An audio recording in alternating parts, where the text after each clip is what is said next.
Faculty and staff at the University of Georgia have denied any extensive interviews for this story regarding their policies and viewpoints on campus sexual assaults and their procedures for handling reports, so I did some digging, first into the university's code of conduct. On the third page of this document are definitions of different forms of sexual misconduct, such as dating and domestic violence and sexual exploitation and harassment. However, the terms rape and sexual assault are not only not defined, but are never mentioned in the Code of Conduct. Instead, they define non-consensual sexual contact as any physical contact with another person of a sexual nature without the person's consent. Touching or penetrating of a person's intimate parts is emphasized in this definition, but the university will not recognize this as sexual assault.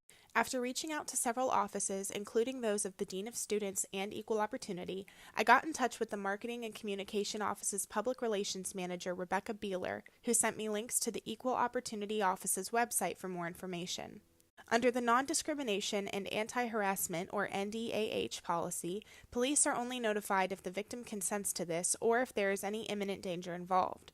Sexual assault complaints must also be handled solely through the formal reporting process, involving a full investigation done by the EOO Director, NDAH Officer, and Title IX Coordinator.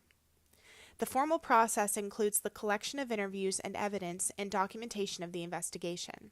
If discrimination of harassment has been proven to have occurred, victims may receive no contact directives, a change of university housing assignment, and extensions to redo or complete any academic work without penalty. Sanctions for the guilty party may include suspension, housing reassignment, and community service, to name a few. I then looked at the student sexual misconduct policy, where the term sexual assault is only mentioned twice. According to the policy, institutions within the University System of Georgia are required to conduct prevention programming and training for matters regarding sexual assault, consent, alcohol use, and other behaviors. It is later mentioned under the definition of privileged employees that only some employees within realms of counseling and health centers are allowed to speak in confidence with victims with no obligation to report an incident on their behalf. At UGA, these employees include anyone from the UGA Counseling and Psychiatric Services, or CAPS, the Aspire Clinic, and the UGA Health Center.